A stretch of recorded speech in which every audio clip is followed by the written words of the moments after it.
Jordan, do you have any NBA Christmas memories? Like, is that something that you watched a lot growing up that you enjoyed? Yeah, it was. I always watched the NBA on Christmas. I remember vividly. My dad's a big Lakers fan because he grew up in LA. He's a big Kobe fan, so we would always bet on the games between the family. Sometimes he would win, sometimes Lakers win, sometimes they win it. But yeah, Christmas Day games has always been like a thing in our family. You know, I love basketball. I love watching it. So, yeah. Were you tapped in yesterday? But yeah, I was tapped yesterday, especially that Lakers Golden State game was crazy at the end. Lakers ended up pulling it out. It was crazy. I think it was a good day of basketball yesterday. What's it like watching that Warriors team that I assume you grew up watching with some of their pieces still intact and playing at such a high level? Yeah, I mean, they don't have Clay this year, right? So that's like the big elephant in the room. But I think they found ways to. I mean, their system is just such a good system, right? If you know how to play basketball and you can shoot it specifically, I feel like you can find a way to make it work. But you know, the Warriors are always. I mean, they have a long dynasty. They had a good run. I still think they're a pretty good team. So they look good. Do you have memories of watching them when they were in their sort of like dynasty era? Oh yeah, vividly. Especially I was like high school. I think my junior year of high school. I remember them playing Cleveland coming back. I just remember the Cleveland Golden State, LeBron versus Curry whole era that they had. What was it, like 3 years, 4 years, or something like that? 4 straight years. Yeah. What?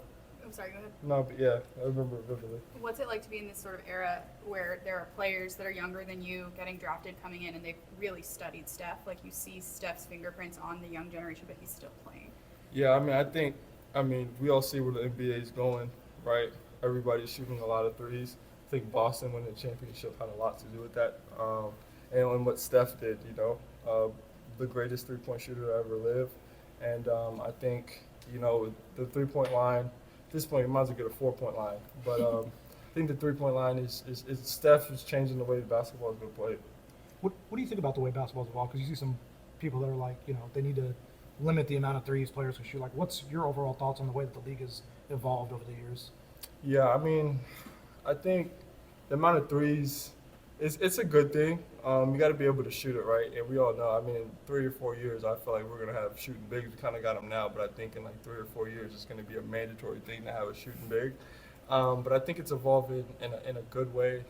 We got some like Victor Wembanyama. He's 7'5", dribbling. Like the way it's going now, you know what I'm saying? I don't know what it's about to look like in 5 years, but I think it's good for the game, right? Like no one wants to watch the same thing for years and years and decades and decades. So I think if it keeps evolving, no matter how it goes, I mean, at the end of the day, we all love to hoop.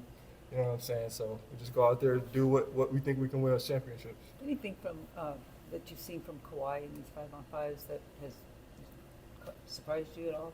Yeah, I mean, not surprised. It's just more of like, oh yeah, it's Kawhi Leonard. You know what I'm saying? Just his ability to shoot the mid range, whether you're there or not, I feel like it doesn't even bother him. And just his presence, right? You gotta respect his game, right? If he's posting up, you gotta go double.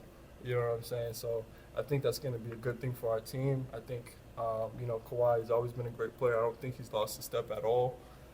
So yeah, I mean Kawhi is Kawhi. Is the best way I can put it. What are your thoughts on Jim stepping down at the U? Yeah, man. It's kind of sad where to kind of end the run. I think Coach L is a phenomenal coach. Working with his son now, seeing both generations has been crazy. But I think the biggest thing Coach L taught me was just to be a better person, be a better man. And he's just a teacher, right? We all call him Coach L, but he really takes the time and teaches us and teaches all the young guys, the older guys, and most importantly, he's just a great guy. You know what I'm saying? Always very calm. He had his moments, you know what I'm saying? Any coach does, but it's just, end of a run, but there's two ways you can look at it. You can be sad or you can enjoy the way it happened and what he has done and believe 700-plus wins, I believe. So good for him. I want Coach L to enjoy whatever it is he wants to do. He's dedicated a lot of time to the game, so he deserves to go. If he wants to go put his feet in some sand, go put your feet in some sand. If you want to go be in Hawaii, go be in Hawaii, Coach. But I think it's been a great run and phenomenal coach. So the thing is with you played at George Mason. Obviously, he coached there. That's the first time I heard of him when he made that Final Four run. Yeah. Like, what was it like for you to play at a school that he had so much history at, and then have him bring you there in the first place? Funny little story. After my coach got fired at George Mason, because the Final Four banner is just that's George Mason's pride and joy, as any team, would. My University of Miami coach was the first school to reach out to me. And I remember he called me, and it was him. Usually it's the assistants, but it was Coach L. And when I picked up the phone, the very first thing he said was, "Do you know about my history, the success I had at George Mason?" And I was like, everybody does here.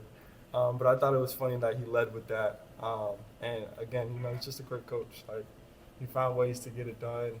Before I got there, I believe they were like 13th seed, 14th the year prior to that, and we found a way to kind of turn it around, get to Elite Eight, get to the Final Four, and this is with his leadership. So, Jordan, this is obviously the first experience you've had at the NBA level where you were in the rotation for a stretch of games, and then now with guys coming back, you've been out. How have you been handling that? What's the mindset like where, it wasn't like it was poor performance, but you were filling in for guys who are now coming back from injury? Yeah, it's all just a big learning curve. Again, it's just kind of be ready when your number's called, and just finding ways to stay ready. Anything can happen, and I might need to step up again. But what's kind of just been getting me through it all is just staying in the gym, working on my game, like seriously, you know what I'm saying? Just keep trying to have an impact and knowing, still early on in my career, right?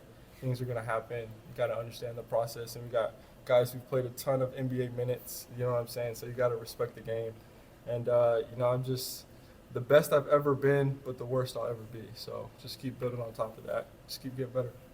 Thanks, Jordan. Thank you. Appreciate Appreciate it, you man. guys. Thank you.